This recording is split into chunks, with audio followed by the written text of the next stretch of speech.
Hello students, hope your studies are going very well. कल ही आपका accounts का paper complete हो चुका है। आज मैं इस वीडियो में अकाउंटिंग पेपर का थोड़ा एनालिसिस करने वाला हूं। तो पेपर कैसा था, कौन सा चैप्टर में कितना वेटेज है, whether paper is the question is difficult और इजी, लेंदी था क्वेश्चन या नहीं, तो ये सब पॉइंट इस वीडियो का अंदर हम लोग डिस्कस करेंगे। Let's start with question number 1। As usual आपको पता है क्वेश्चन नंबर 1 हमेशा अकाउंटिंग स्टैंडर्ड का होता है। मैं हमेशा स्टूडेंट को बोलता हूं 20 मार्क्स का कंफर्म्ड वेटेज अकाउंटिंग स्टैंडर्ड 1 में आता है। उसके लिए अकाउंटिंग स्टैंडर्ड 1 पढ़ते वक्त भी आपको अच्छे से पढ़ना चाहिए। तो यहां पे भी अकाउंटिंग स्टैंडर्ड 1 का 4 सब क्वेश्चन है। ये चारों का चारों सब क्वेश्चन आपका एएस का ऊपर पूछा गया था। पहला जो अकाउंटिंग स्टैंडर्ड का क्वेश्चन नंबर 1A जो है, तो ये पूछा था फ्रॉम AS 12। आपको पता है अकाउंटिंग स्टैंडर्ड 12 गवर्नमेंट ग्रांट का। ये क्वेश्चन जो है बच्चों आपका मॉड्यूल का बेस्ड क्वेश्चन है। डायरेक्टली मॉड्यूल से क्वेश्चन उन्होंने पिक नहीं किया, बहुत सारी क्वेश्चन में से एक एक पार्ट लेके एक क्वेश्चन बनाया गया था ये, और इसके अंदर बहुत सारी पॉइंट उन्होंने कवर किया। कैपिटल कंट्रीब्यूशन का बदले में अगर गवर्नमेंट ग्रांट मिला तो उसका अकाउंटिंग क्या होगा, फिक्स्ड एसेट्स का गवर्नमेंट ग्रांट है तो क्या होगा, एक्सपेंडिचर का रिलेटेड गवर्नमेंट ग्रांट है तो क्या होगा, ये पूरा पॉइंट इस सम का अंदर उन्होंने कवर किया। अच्छा क्वेश्चन है। 5 मार्क के लिए थोड़ा लेंदी है। Are you clear? So 5 mark के लिए क्वेश्चन थोड़ा सा लेंदी है, that's the only problem with this question. Otherwise अगर आपने मॉड्यूल अच्छे से पढ़ा होगा ये क्वेश्चन सॉल्व करने में कोई दिक्कत नहीं होगा। तो क्वेश्चन नंबर 1A 5 मार्क के लिए गवर्नमेंट ग्रांट का क्वेश्चन उन्होंने पूछा है। उसके बाद हम जाएंगे क्वेश्चन नंबर 2। अगर आप देखेंगे स्क्रीन में, ये जो क्वेश्चन नंबर 2 है ये है AS 2 का ऊपर क्वेश्चन है, अकाउंटिंग स्टैंडर्ड 2 इन्वेंट्री वैल्यूएशन।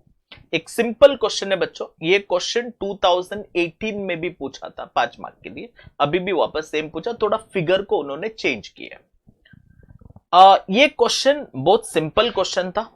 जो मेरा स्टूडेंट्स है जिनको मैं एक्स्ट्रा प्रैक्टिस करवाता from reference book like Taxmann crack करके एक बुक आता है, उसमें से एक्स्ट्रा हम सॉल्व कराते हैं स्टूडेंट को और उस क्वेश्चन को डिस्कस भी करते हैं स्टूडेंट के साथ। तो उस बुक का अंदर एक क्वेश्चन था, सिमिलर क्वेश्चन मेरा स्टूडेंट सॉल्व किया है। तो सेम क्वेश्चन उन्होंने एग्जाम में पूछा 5 मार्क के लिए, सिंपल क्वेश्चन। 3 या 4 मिनट में ये क्वेश्चन क्या हो जाएगा, कंप्लीट हो जाएगा। द फर्स्ट क्वेश्चन थोड़ा लेंदी था, सेकंड उतना ही सिंपल कर दिया so that you can manage. तो क्वेश्चन नंबर 1 का बी पार्ट इन्वेंट्री वैल्यूएशन का क्वेश्चन था, simple question, previously asked question था, डायरेक्ट क्वेश्चन, फीफो मेथड, कोई डिफिकल्टीज नहीं है। ये 5 मार्क आपके लिए बच्चों बोनस है। Then we will go to next question. जो क्वेश्चन नंबर 1 का सी पार्ट है, ये हमारा the AS 10 PPE property plant and equipment का रिलेटेड क्वेश्चन। और यहां पे एक क्वेश्चन रीवैल्यूएशन का। आपको पता है फिक्स्ड PPE को जब वैल्यूएशन करते हैं तो कॉस्ट मॉडल और रीवैल्यूएशन मॉडल करके कंसेप्ट आता है। यहां पे जो फर्स्ट पार्ट जो पूछा है तो वो पार्ट है PPE का रीवैल्यूएशन मॉडल का रिलेटेड क्वेश्चन है। सिंपल क्वेश्चन, कोई कॉम्प्लिकेशन नहीं है। Are you clear? Again this is bonus for you. And second जो है सेल का रिलेटेड एक क्वेश्चन पूछा है, वो भी सिंपल है। सो दोनों क्वेश्चन डायरेक्ट क्वेश्चन है, सिंपल क्वेश्चन है, कोई कॉम्प्लिकेशंस नहीं है। ये भी एक बोनस है, इसमें भी ज्यादा टाइम कंज्यूमिंग नहीं है, तो एकदम कम टाइम पे ये क्वेश्चन आप सॉल्व कर सकते हैं। उसके बाद हम जाएंगे डी में। बच्चों डी में जो क्वेश्चन पूछा ये है आपका AS 16 का borrowing cost, capitalisation of borrowing cost का रिलेटेड क्वेश्चन है। ए भी सिंपल क्वेश्चन है। आपका मॉड्यूल में सिमिलर क्वेश्चन आपको दिखेगा, अगर आपने मॉड्यूल पढ़ा होगा तो उसमें ये डी का similar question you can see, similar question है। अमाउंट थोड़ा इधर उधर चेंज किया, otherwise this question is same. तो यहां पे स्पेसिफिक बोरविंग्स भी है और जनरल बोरविंग, दोनों का कंसेप्ट मिक्स करके ये जो अकाउंटिंग स्टैंडर्ड का क्वेश्चन उन्होंने फ्रेम किया। बहुत सिंपल क्वेश्चन है, इसमें भी कोई कॉम्प्लिकेशन नहीं है। अब क्वेश्चन नंबर 1 का अगर मैं बात करूं, क्वेश्चन नंबर 1 का 20 मार्क्स, 4 सब क्वेश्चन है, चारों का चारों AS का बेस्ड क्वेश्चन है। और ये चारों का चारों question basically taken from your account module. अगर आपने अकाउंटिंग स्टैंडर्ड पार्ट में मॉड्यूल एमटीपी, आरटीपी और एक रेफरेंस या प्रीवियस ईयर का क्वेश्चन अगर सॉल्व किया होगा तो ये आपको एकदम आसान होगा, बिकॉज जितनी भी क्वेश्चंस है बेसिकली मॉड्यूल से ही पिक किया उन्होंने, थोड़ा अमाउंट इधर उधर चेंज किया, और एक क्वेश्चन जो है AS2 वो प्रीवियस ईयर का क्वेश्चन था। तो otherwise this is completely from the module. उसके लिए हमेशा मैं स्टूडेंट को बोलता हूं बच्चों, module is like a Bhagavad Gita for you, it's a Quran for you. तो आप जब सीए कर रहे हैं तो मॉड्यूल एटलीस्ट एक बार पढ़ना ही चाहिए। कभी कभी कुछ जो स्टूडेंट्स क्या करते हैं, क्लास का नोट्स के ऊपर क्लास का नोट्स पढ़ लेने का, बस मॉड्यूल देखना ही नहीं है हमको, तो वो एटीट्यूड सही नहीं है। तो आपको मॉड्यूल एक बार पढ़ना ही है, और क्लास में जितना भी सम आप सॉल्व करते दैट इज नॉट सफिशिएंट, 10 या 12 सम इज नॉट सफिशिएंट, उसके ऊपर भी कुछ एक्स्ट्रा सम्स आपको करना चाहिए। लाइक बहुत सारी बुक्स मार्केट में अवेलेबल है, उससे आप क्वेश्चन सॉल्व कर सकते हैं। तो यहां पे देखो जितनी भी क्वेश्चंस है एमटीपी, आरटीपी, मॉड्यूल और रेफरेंस बुक एक पढ़ लिया तो दैट्स इनफ।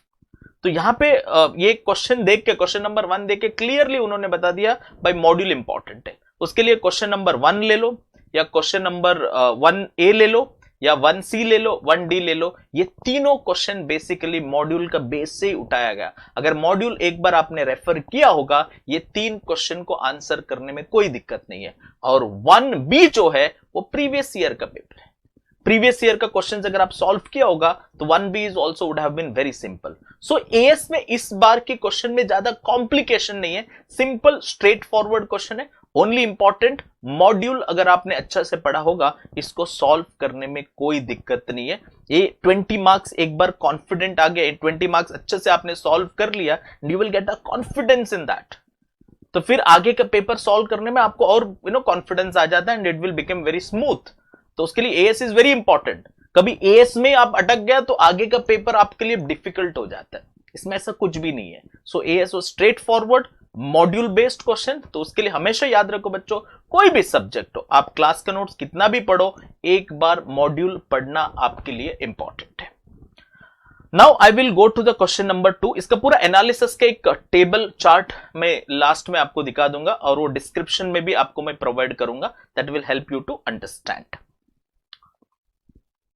उसका बाद जो नेक्स्ट क्वेश्चन जो आता है दैट इज क्वेश्चन नंबर 2। ये क्वेश्चन है अपना हायर परचेस चैप्टर का।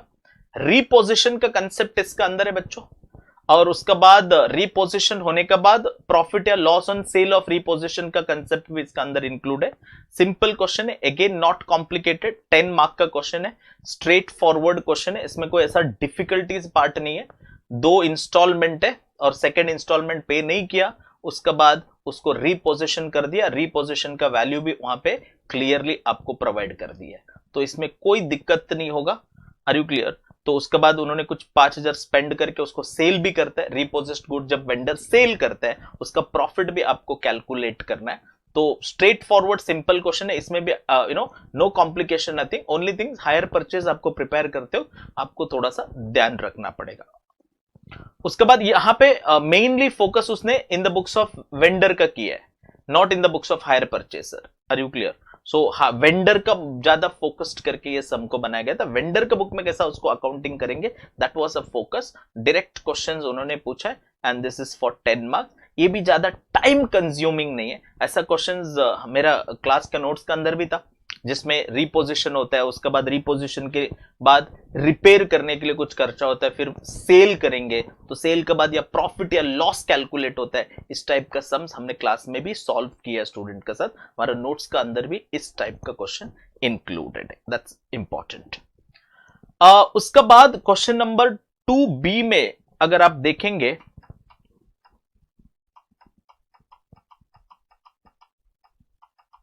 बी पार्ट का ये जो क्वेश्चन है एक इंपॉर्टेंट क्वेश्चन है। सिमिलर क्वेश्चन मेरा क्लास का नोट्स का अंदर था, जिस पे आपको loss of stock, loss of profit दोनों का कंबाइंड क्वेश्चन है। हाँ, नो डाउट फिगर चेंज किया इसका अंदर, मेरा क्लास का नोट्स में जो फिगर है वो अलग फिगर था, अमाउंट अलग है, चेंज कर दिया, बट अदरवाइज सिमिलर क्वेश्चन हमने क्लास में स्टूडेंट के साथ सॉल्व किया है, जिसमें लॉस ऑफ प्रॉफिट भी आता है, लॉस ऑफ स्टॉक भी आता है। तो नो कॉम्प्लिकेशन, दोनों रहेगा तो ऐसा कोई डिफिकल्टीज नहीं है, इजी टू कैलकुलेट, हाँ नो डाउट स्टूडेंट को थोड़ा डर लगता है भाई लॉस ऑफ स्टॉक भी है, लॉस ऑफ प्रॉफिट भी है, हम कैसा करेंगे, बट अदरवाइज डायरेक्ट क्वेश्चन है, सिंपल क्वेश्चन। सिमिलर क्वेश्चन हमने क्लास में स्टूडेंट के साथ सॉल्व किया था, एक ही सम का अंदर लॉस ऑफ स्टॉक भी आता है, लॉस ऑफ प्रॉफिट भी आता है, क्योंकि भले आपके मॉड्यूल के अंदर ऐसा सम्स नहीं है जिसका एक ही क्वेश्चन में दोनों इंक्लूड हो, but there is a reference book से हमने ये सम उठाया था एंड इंपॉर्टेंट सम था and same question they asked in the exam, but no doubt there is a amount was changed in the given case. तो ये भी एक इंपॉर्टेंट क्वेश्चन है, 10 मार्क के लिए पूछा है। थोड़ा ये 10 मार्क्स के लिए लेंदी माना जाता है क्योंकि दो कैलकुलेशन करना है, पहला स्टॉक का वैल्यूएशन करना है, उसका क्लेम कैलकुलेट करना है, then you have to calculate the claim loss of profit. तो 10 मार्क्स के लिए थोड़ा लेंदी हो जाता है क्योंकि 10 मार्क्स मतलब यू कैन टेक व्हाट, तो it is 10 to 12 minutes, but it takes more than that, the 15-20 minutes लग जाते हैं सम पूरा सॉल्व करने में। थोड़ा 10 मार्क्स के लिए ये लेंदी, otherwise this is the simple question they asked. उसका बाद अगर हम जाएंगे तो नेक्स्ट क्वेश्चन जो है आप देख सकते हैं, question number 2A single entry का क्वेश्चन है, कन्वर्जन मेथड है। नो डाउट कन्वर्जन मेथड मतलब थोड़ा डिफिकल्ट होता ही है, लेंदी भी थी क्वेश्चन, 12 मार्क के लिए पूछा गया था। सो ये समहाउ 16 मार्क की क्वेश्चन नहीं है, उसको सीधा उन्होंने 12 मार्क के लिए पूछा है क्योंकि बहुत सारी अकाउंट्स इसमें प्रिपेयर करना होता है और फिर ट्रांजैक्शन भी दी है, तो इट्स नो डाउट थोड़ा level of question is different है। तो ये क्वेश्चन भी मैंने अपना क्लास का नोट्स के अंदर क्लास में सॉल्व किया था स्टूडेंट के साथ, तो जिसमें बहुत सारी अकाउंट प्रिपेयर करना पड़ता है कन्वर्जन मेथड का समय, बट थोड़ा लेंदी है। 12 मार्क के लिए क्वेश्चन पूछा गया था, आई थिंक ये 12 मार्क ने 16 मार्क से होता तो ज्यादा जस्टिफाइड होता, क्योंकि इसमें नंबर ऑफ सम्स ज्यादा, मतलब ट्रेडिंग अकाउंट बनाओ, देन बैलेंस शीट बना दो, प्रॉफिट एंड लॉस अकाउंट बनाओ, फिर some ledger accounts you have to prepare. So वो प्रिपरेशन में, वो अकाउंट क्लोज करने में थोड़ा सा टाइम लग जाता है, उतना टाइम नॉर्मली स्टूडेंट को नहीं मिलेगा, क्योंकि जब क्वेश्चंस बहुत लेंदी हो जाता है, उसको कम मार्क के लिए पूछे तो स्टूडेंट क्या करता है, उसको जल्दी कंप्लीट करने का चक्कर में मिस्टेक कर देता है। So that is one of the major mistake. कभी कभी पेपर बहुत इजी होने के बाद भी स्टूडेंट बोलते सर पेपर इजी था, लेंदी था, फिर मार्क्स भी कम आता है। क्यों आता है? क्योंकि जब पेपर इजी है बट पेपर वाज लेंदी, तो उसमें स्टूडेंट्स क्या करते हैं, उसको कंप्लीट करने का चक्कर में गड़बड़ कर देते हैं। तो ये क्वेश्चन में ऐसा होने की पूरी पॉसिबिलिटीज है। तो क्वेश्चन में ऐसा कोई हिडन नहीं है। No doubt conversion method comparatively difficult होता है, बट ये पार्टनरशिप का सिंगल एंट्री है, तो उस हिसाब से थोड़ा सा कॉम्प्लिकेशन है, and then it is a lengthy. Are you clear? तो वो लेंदी और थोड़ा सा डिफिकल्ट और कम मार्क्स के लिए पूछना स्टूडेंट के लिए थोड़ा सा डिफिकल्ट हो सकता है। And as I told you this type of question already we solve, but हमने जब क्लास में ये क्वेश्चन सॉल्व किया था वो पार्टनरशिप का नहीं था, सोल ट्रेडिंग बेस्ड था। That's the only differences. बाकी तो ये क्वेश्चन थोड़ा सा जस्टिफाइड नहीं है ऐसा लग रहा है मुझे। तो ये क्वेश्चन पूछना चाहिए था कितने मार्क्स के लिए? It would have been asked for 16 marks, then that would have been proper. और एडजस्टमेंट भी दिया है और ट्रांजैक्शन भी दिया है, आप देख सकते हैं ये सब एडजस्टमेंट भी है पार्टनरशिप का रिलेटेड, कैपिटल का रिलेटेड, डेप्रिसिएशन का रिलेटेड, थोड़ा टाइम लग जाता है और अकाउंट्स भी आपको प्रिपेयर करना है। तो उन्होंने जो टाइम का हिसाब से जो मार्क्स अलॉट किया था वो तो कम मार्क्स उन्होंने अलॉट किया। उसके बाद बी पार्ट में अगर हम जाएंगे, क्वेश्चन नंबर 3 का बी, डिपार्टमेंट का सम है। अगेन दिस इज 8 मार्क्स, इसमें भी 3 डिपार्टमेंट बनाना पड़ता है, तो उसमें टाइम लग जाता है। एक डिपार्टमेंट को क्लोज करके उसकी कॉस्ट कैलकुलेट करके उसको प्रॉफिट ऐड करके इनवाइस प्राइस में दूसरा डिपार्टमेंट में ट्रांसफर करो, फिर दूसरे का क्लोज करके तीसरे में ट्रांसफर करो, फिर क्लोजिंग स्टॉक रिजर्व ढूंढो।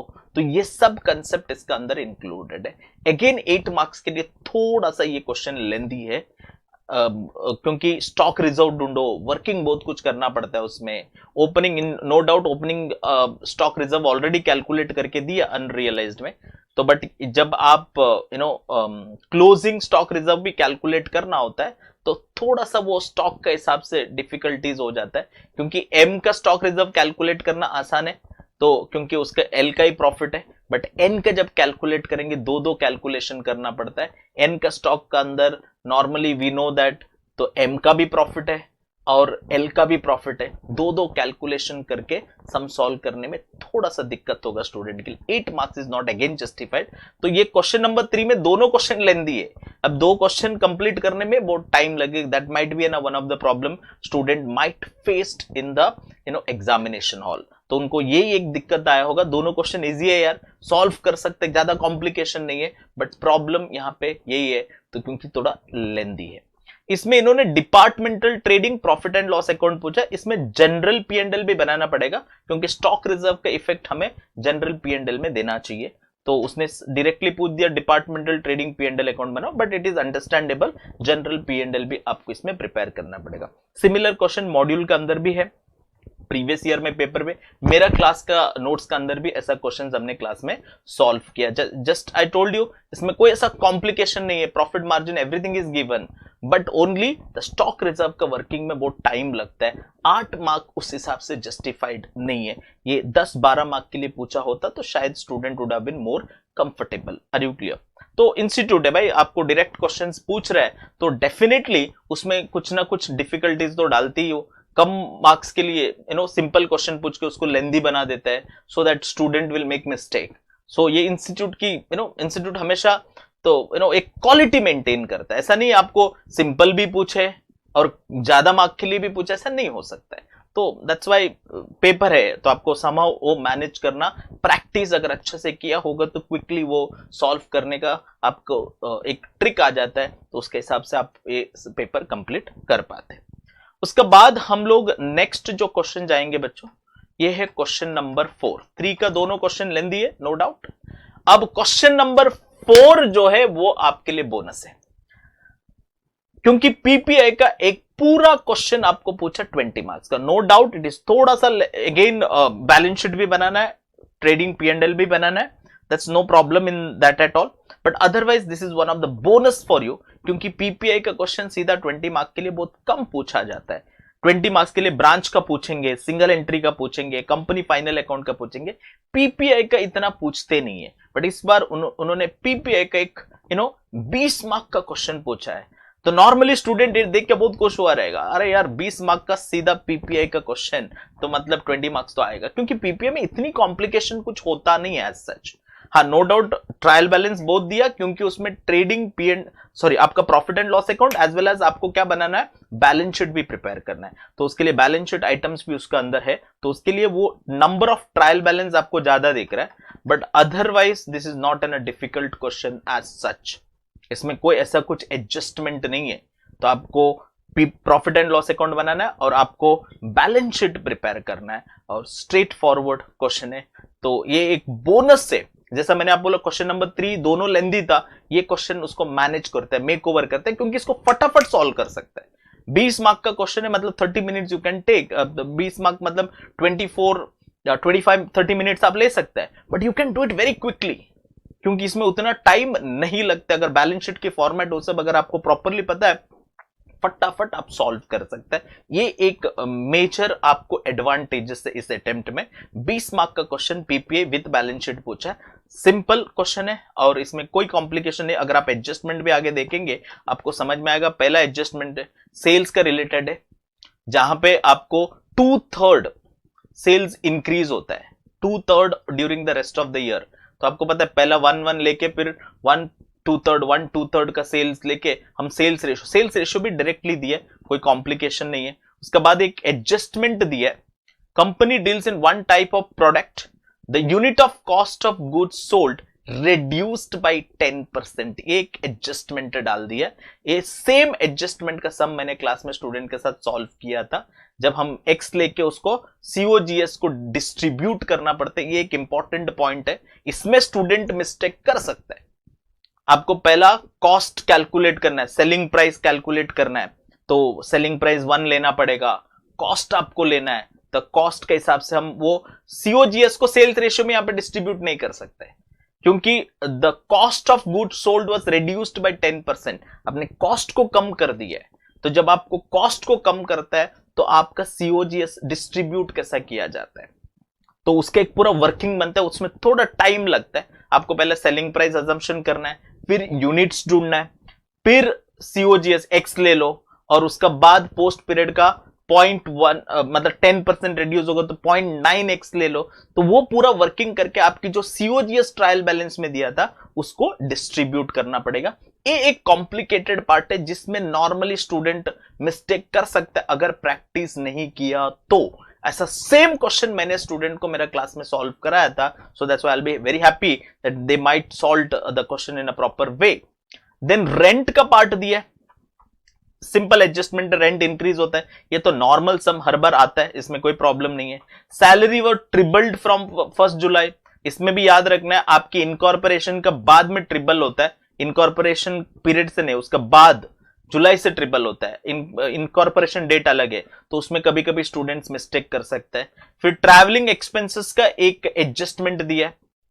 अभी डेट ऑफ इनकॉर्पोरेशन अगर आप ऊपर देखेंगे बच्चों, डेट ऑफ इनकॉर्पोरेशन इसका क्या था, देखो डेट ऑफ इनकॉर्पोरेशन ऑन 1 अगस्त। Are you clear? Commencement date इसमें इग्नोर करना पड़ता है, एक इंपॉर्टेंट है, कभी कभी स्टूडेंट कमेंसमेंट डेट को भी कंसिडर करते हैं, नहीं उसको इग्नोर करना है। अगस्त को हमारा इनकॉर्पोरेशन हुआ, बट आपका सैलरी ट्रिबल कभी से हुआ, फर्स्ट सैलरी ट्रिबल हुआ 1 जुलाई से। इसमें मिस्टेक हो सकता है, तो प्री इनकॉर्पोरेशन में ही ट्रिबल हो गया, मतलब पहला अप्रैल मई जून दैट इज 1, और उसके बाद जुलाई से वो ट्रिबल हो गया। ट्रिबल मतलब 3x लेके आपको कैलकुलेशन करना पड़ता है, एक एडजस्टमेंट है, ये भी हमने क्लास में सॉल्व किया, कोई प्रॉब्लम नहीं है। मैंने बहुत सारी सम में ऐसा इस टाइप का क्वेश्चन सॉल्व किया था क्लास में। और उसका बाद ट्रैवलिंग एक्सपेंसेस के एक एडजस्टमेंट दिया, सेल्स प्रमोशन सेल्स रेशियो, बाकी जो अमाउंट दिया है उसको हम कौन सा रेशियो में, द टाइम रेशियो में डिस्ट्रीब्यूट करते हैं। Depreciation include 600 for new assets acquired on August, मतलब पोस्ट इनकॉर्पोरेशन पीरियड में 600 का डेप्री आएगा, मतलब न्यू एसेट्स का डेप्री आएगा, बाकी ओल्ड एसेट्स को टाइम रेशियो में डिस्ट्रीब्यूट करके हम कैलकुलेट करेंगे। ऐसा भी एडजस्टमेंट मैंने क्लास में सॉल्व किया हूं। Purchase consideration was discharge by the company on 30th, ये डेट ऑफ सेटलमेंट दिया है, तो इससे हम पीसी रेशियो कैलकुलेट करेंगे, दैट्स वेरी इंपॉर्टेंट। और सेम क्वेश्चन हमने क्लास में सॉल्व किया था, जब यहां पे कैपिटल दिया है तो कैपिटल के वर्किंग करके उसका गुडविल या कैपिटल रिजर्व भी ढूंढना पड़ता है, क्योंकि आपको प्रोप्राइटर का कैपिटल दिया क्वेश्चन में, वो जो प्रोप्राइटर का कैपिटल है बच्चों, वो कैपिटल आपका नया बैलेंस शीट में नहीं जाएगा, क्योंकि कैपिटल अमाउंट अकाउंट बना के उसको जो इक्विटी शेयर्स दिया वो ट्रीटमेंट देके उससे कैपिटल रिजर्व या गुडविल हमें ढूंढना पड़ता है। That point is there. अच्छा सम है, थोड़ा नो डाउट 20 मार्क्स के हिसाब से सही सम है, क्योंकि इतने कॉम्प्लिकेशन नहीं है, बट वर्किंग बहुत सारी करना पड़ता है, बट उतना तो करना पड़ेगा भाई, सीए में you can't expect that 20 marks can be very easy. तो हर पॉइंट पीपीआई चैप्टर का हर पॉइंट इस सम में कवर कर लिया उन्होंने, but it is not that complicated as such. 20 mark के लिए जस्टिफाइड सम है, अगर पीपीआई अच्छे से पढ़ा होगा तो वो स्टूडेंट बहुत खुश होगा ये सम देखने का बाद। उसका बाद हम लोग जाएंगे नेक्स्ट क्वेश्चन बच्चों, that is question number 5A। ये जो क्वेश्चन है रिडम्पशन ऑफ प्रेफरेंस शेयर्स का पूछा है, और इसमें बोनस का भी है, सेल ऑफ इन्वेस्टमेंट का भी है, दैट सिंपल सम अगेन। तो इसमें वही बोनस का पूरा पॉइंट कवर किया। Then decided to convert partly paid equity shares into fully paid without requiring share holders to pay, और board fully paid bonus shares भी इश्यू कर रहा है। तो पहला रिडम्पशन का एंट्री, नंबर ऑफ एंट्रीज ज्यादा है, बिकॉज ये क्वेश्चन जो पूछा था, ये क्वेश्चन हमको कितना मार्क्स के लिए पूछा है, इट वाज 10 मार्क्स, तो उस हिसाब से जर्नल एंट्री का लिए पूछा, बैलेंस शीट नहीं पूछा है, तो एंट्रीज आपको पास करना पड़ेगा। सेल ऑफ इन्वेस्टमेंट का एंट्री, रिडम्पशन का एंट्री पास करना पड़ेगा, सीआरआर का एंट्री, बोनस का एंट्री, वो सब इसके अंदर कवर किया, तो प्रॉपर समय इसमें कोई प्रॉब्लम नहीं है। 10 मार्क के लिए जस्टिफाइड है, because you just have to pass the entries as such. Then 5B में बच्चों ब्रांच का क्वेश्चन पूछा है, इसमें stock debtors method at invoice price, same sum मैंने क्लास में सॉल्व किया। कैटलॉग प्राइस का कंसेप्ट है इसका अंदर, इनवाइस प्राइस और कैटलॉग प्राइस में डिफरेंस है, पहला कैटलॉग प्राइस ढूंढो फिर इनवाइस प्राइस ढूंढो, उस टाइप का सम है। तो ये भी 10 मार्क के लिए जस्टिफाइड है, because they asked to prepare branch stock adjustment, branch profit and loss account and branch debtors, तो सब कवर करना, बट डायरेक्ट सम है, इसमें भी ज्यादा कुछ कॉम्प्लिकेशन नहीं है, बट ओनली इसमें मिस्टेक हो सकता है, there is a difference between catalogue price and invoice price. कभी स्टूडेंट इसमें मिस्टेक किया तो प्रॉब्लम हो सकता है, बट अदरवाइज इसमें कोई प्रॉब्लम नहीं आना चाहिए। It's a good question, are you clear? 10 mark के लिए जस्टिफाइड है। आगे अगर मैं जाऊं, उसका बाद क्वेश्चन नंबर 6 में ए पार्ट जो दिया है, ये भी एक बोनस क्वेश्चन है, सिंपल है, कुछ भी कॉम्प्लिकेशंस नहीं है। आपको मैनेजरियल रेम्यूनरेशन का बेस्ड ऑन प्रॉफिट का क्वेश्चन है, and simple question, and you can easily score in this particular. तो पहला दिया, there is only one whole time directors, आपको पता है एक ही होल टाइम डायरेक्टर्स होता है, 5% ले सकता है, दो रहेगा तो 10%, there are two whole time directors and part time रहेगा तो total 11% you can take, so that point was covered under this particular part. तो 10 + 1 11%, सिंपल है। और ऊपर जो प्रॉफिट कैलकुलेट करना है, तो अंडर सेक्शन 197 एंड 8, तो उसमें भी ज्यादा एडजस्टमेंट इसका अंदर नहीं है, आराम से ये सम कर सकता है। 5 मार्क का सम है, तो 5-6 मिनट में ये सम आपका कंप्लीट हो जाएगा। उसका बाद हम आएंगे ये issue of bonus and rights का ऊपर। ये भी डायरेक्ट सम है, इसमें भी कोई कॉम्प्लिकेशन नहीं है। फाइनल कॉल करके अमाउंट रिसीव करेंगे, फिर हम बोनस शेयर्स इश्यू करेंगे, फिर राइट शेयर्स इश्यू आएगा। राइट शेयर्स का वैल्यूएशन सम बुक के अंदर है। राइट शेयर्स इश्यू का एंट्री बहुत सिंपल है, नॉर्मल एंट्री होता है। राइट्स थोड़ी फ्री में दे रहे हैं हम लोग, राइट्स आर ऑलवेज पैसा लेके हम राइट शेयर्स इश्यू करते हैं। तो जैसा नॉर्मल इश्यू का एंट्री, वैसा राइट्स का एंट्री भी आपको यहां पे पास करना है। इसमें भी जर्नल एंट्री ही पूछा आपको, बाकी कुछ नहीं है, तो उसके लिए 5 मार्क के लिए जस्टिफाइड है, इसमें भी कोई कॉम्प्लिकेशन नहीं है। 2 एंट्री फाइनल कॉल का, फुल्ली पेड बोनस शेयर्स का 2 एंट्री आएगा, और राइट्स का 2 एंट्री, 6 एंट्री पास करना है 5 मार्क के लिए, nothing is difficult in that, तो ये भी कोई प्रॉब्लम नहीं है। क्वेश्चन नंबर सी जो दिया, AS1 का बेस्ड अकाउंटिंग अजम्पशन का रिलेटेड क्वेश्चंस दिया बच्चों, ये भी सिंपल क्वेश्चन है, easily you can solve it, कोई प्रॉब्लम नहीं है। अगर आपने AS1 अच्छे से पढ़ा होगा, ट्रू और false also give a reason का क्वेश्चन है, 4 क्वेश्चन पूछा है, उसको एक ट्रू या फॉल्स लिख के आपको उसका रीजन देना पड़ता है। AS1 अगर अच्छे से आपने पढ़ा होगा, ये क्वेश्चन सॉल्व करने में आपको कोई दिक्कत नहीं होगा, दैट्स इंपॉर्टेंट। उसके बाद AS1 का क्वेश्चन हो गया। उसके बाद जो क्वेश्चन हमको दिया है, दैट इज बेसिकली AS3 का है, that is cash flow statement का सम। ये सिंपल क्वेश्चन है, ये मॉड्यूल के अंदर भी सिमिलर क्वेश्चंस आपको मिलेगा प्रैक्टिस सेक्शन में। अगर आपने प्रैक्टिस सेक्शन अच्छे से पढ़ा होगा, तो ये questions you can solve it very easily. Simple question है और ज्यादा टाइम कंज्यूमिंग भी नहीं है। 5 मार्क के लिए ये भी क्वेश्चन जस्टिफाइड है, कोई प्रॉब्लम नहीं है, क्योंकि यहां पे आपको the cash flow statement from operating activity in accordance with AS3 revised using indirect method, आपको खाली cash flow from operating activity ही पूछा है, तो that you can do it very easily. Investing वो सब नहीं करना है क्वेश्चन में, that you have to remember. नहीं तो बैठ के सब सॉल्व करेंगे, बाद में बोलेंगे सर लेंदी हो गया। क्वेश्चन में क्या पूछा है उतना ही आपको आंसर करना है। And the last question is very lengthy question, not at all justified for 5 marks, the investment accounting shares का। मैं normally ये question 8 या 10 मार्क की एक्सपेक्टेड क्वेश्चन नहीं है, इसको उन्होंने क्या सोच के 5 मार्क के लिए पूछा पता नहीं है, क्योंकि परचेज से, बोनस से, राइट से, सेल से, तो 5 मार्क में कैसा होगा, पॉसिबल नहीं है। बट सिंपल क्वेश्चन, ऐसा सिमिलर क्वेश्चन मैंने क्लास में स्टूडेंट के साथ सॉल्व भी किया हूं, कोई प्रॉब्लम नहीं है, but not justified for the marks. 5 mark के लिए नहीं होना चाहिए, ये एटलीस्ट मिनिमम 8 मार्क का क्वेश्चन होता तो student would have been enjoyed to solve. But last question जो 5-5 मार्क का ही पूछते हो लोग, उसके लिए 5 मार्क के लिए पूछा, 5 मार्क के हिसाब से ये लेंथी क्वेश्चन है। So this is what is the paper is to be. अगर आप देखेंगे ये पेपर है, तो अगर आप देखेंगे summary of this paper, AS1 का क्वेश्चन नंबर 1 का ए पार्ट, AS12 का मॉड्यूल का बेस्ड क्वेश्चन है बच्चों। क्वेश्चन नंबर 1 बी का जो क्वेश्चन है वो AS2 का है, दो ईयर 2018 में पूछा था, पहला पूछा हुआ क्वेश्चन है। अगर आप कोई प्रीवियस ईयर पेपर सॉल्व किया तो that would have been very simple. AS10 का क्वेश्चन पूछा है, मॉड्यूल एंड MTP का अंदर का क्वेश्चन है वो, एंड 16 भी मॉड्यूल का बेस्ड ही क्वेश्चन है। जैसा बोला अकाउंटिंग स्टैंडर्ड के लिए study the module, even cash flow statement जो पूछा वो मॉड्यूल का अंदर था। तो मतलब module, MTP, RTP previous year का सब अगर आप पढ़ेंगे अकाउंटिंग स्टैंडर्ड के लिए, तो आपको देखो बच्चों यहां पे अगर मैं बात करूं, अकाउंटिंग स्टैंडर्ड के 30 मार्क हो गया, और ग्रुप 1 का अंदर number of accounting standard is very few. आपको इतना अकाउंटिंग स्टैंडर्ड भी, नंबर ऑफ अकाउंटिंग स्टैंडर्ड कितना है, 8 अकाउंटिंग स्टैंडर्ड है, उसमें से 8 में से आपको कितना पूछ लिया, 30 मार्क का पूछ लिया। कितना मेहनत करना चाहिए ना आपको अकाउंटिंग स्टैंडर्ड में।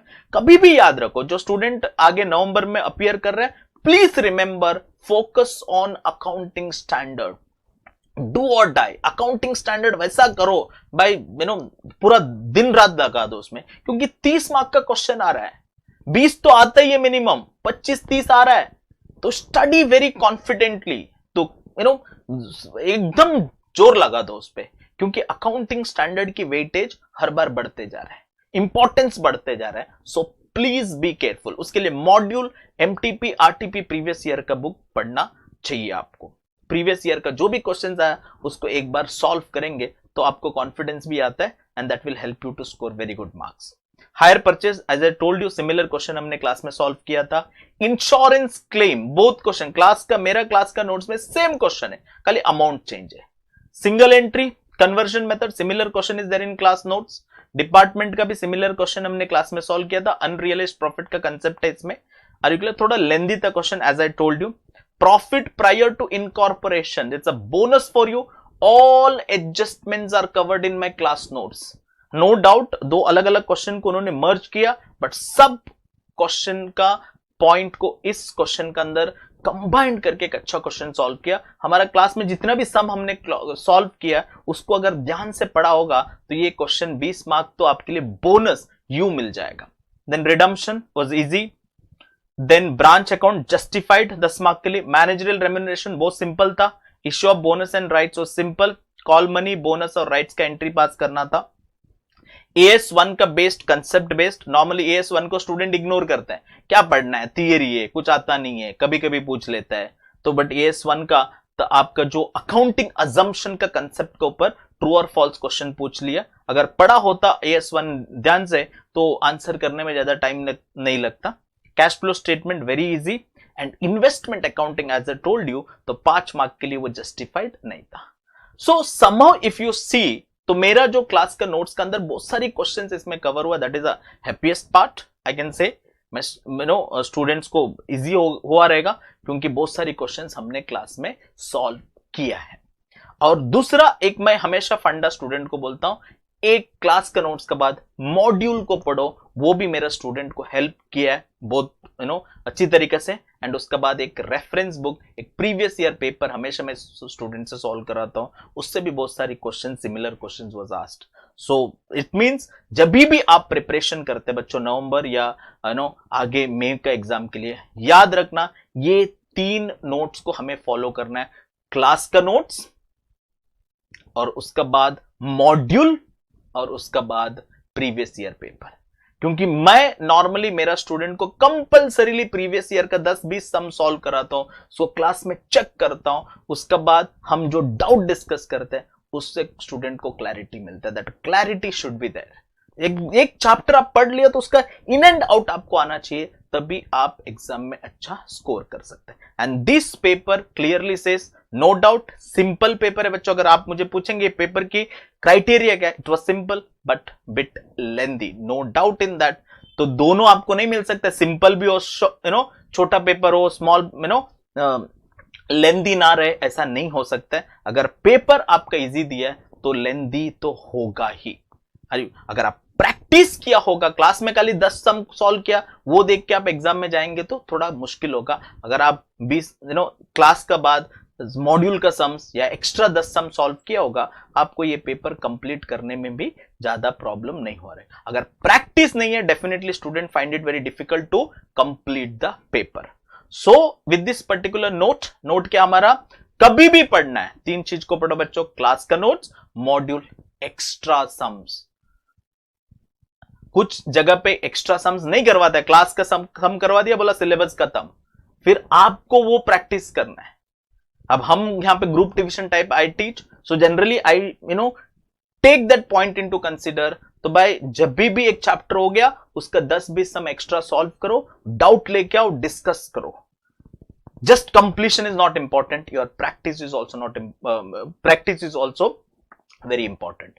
विद दिस नोट ये वीडियो यहां पे मैं एंड कर रहा हूं। इसका सॉल्यूशन मैं जल्दी आपका साथ डिस्कशन करूंगा। Very soon I will come out with new video, और उस वीडियो के अंदर ये पूरा का पूरा पेपर मैं आपको साथ सॉल्व करूंगा।